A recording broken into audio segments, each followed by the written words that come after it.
Olá, querido, querida, graça e paz, amém? Bom dia, a vida chegando com uma palavra de fé e de esperança para o seu coração, amém? Hoje quero meditar com você no livro de 2 Reis, capítulo de número 5, aonde a palavra do Senhor vai nos falar sobre a lepra de Naamã, amém?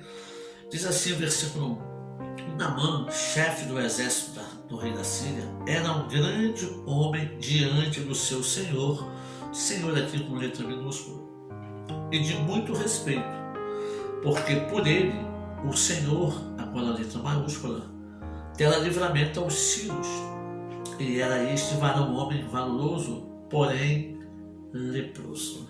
Glória a Deus. Escute, deixa eu falar algo com você, preste atenção na palavra do Senhor. A Bíblia diz, nós lemos aqui, que Naamã era um homem muito querido, aonde? Diante do seu senhor, do rei. Isso, ele era servo do rei da Síria. E por causa da vitória que ele conseguiu conduzindo o exército da Síria, ele era um homem muito valoroso, muito respeitado, não só pelo seu rei, mas também pelos seus soldados.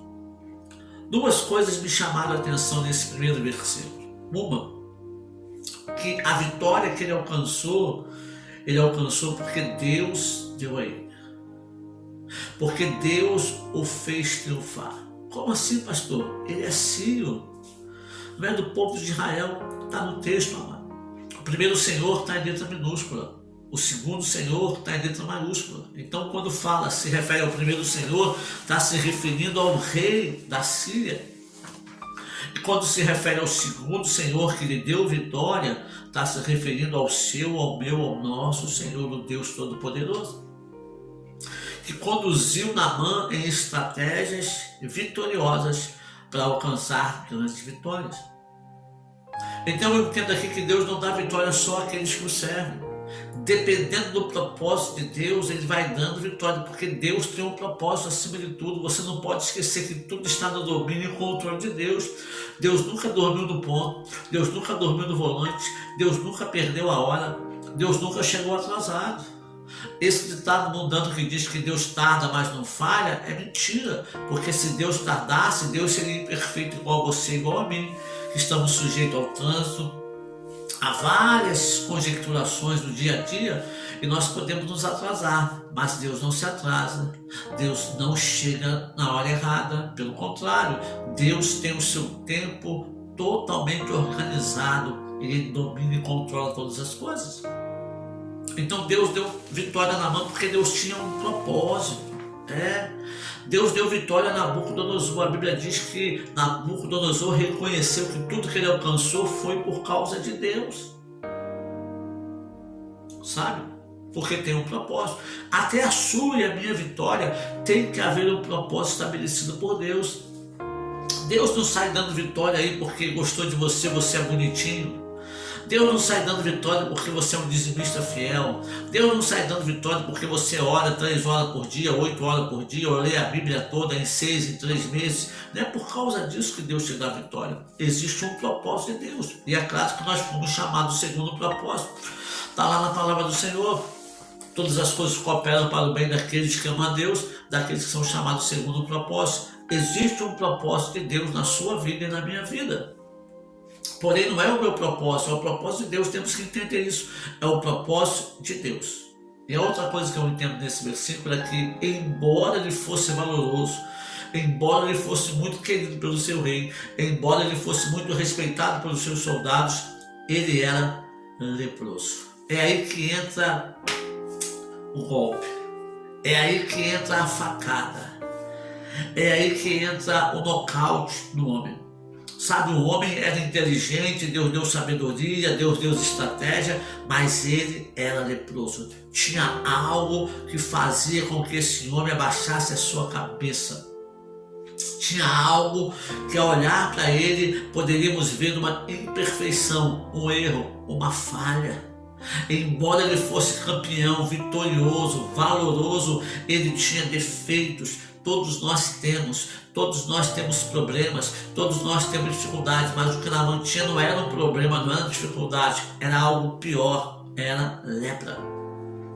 E segundo a lepra, é que ele vivia num povo diferente do povo de Israel, porque se fosse no meio do povo de Israel, ele não poderia ser general, ele não poderia estar na frente conduzindo o povo, ele teria que ser tirado da sua posição de destaque. Aconteceu isso com o rei Uzias.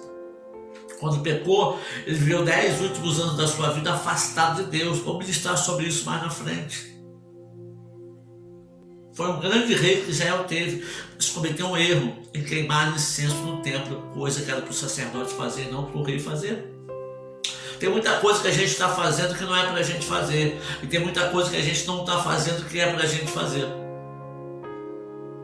Então Naamã precisava de um milagre. Naamã precisava de um milagre. A cura da lepra só com milagre. E só quem faz milagre é Deus. Usa os seus profetas, usa os seus enviados para falar e realizar milagre.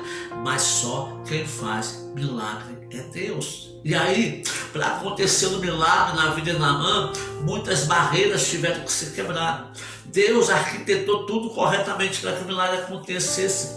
Deus colocou uma menina que conhecia Deus, que fazia parte do povo de Israel, para trabalhar dentro da casa de Naamã. E essa menina pôde ver o quê? O seu sofrimento, a sua dor. Vamos falar sobre isso mais na frente.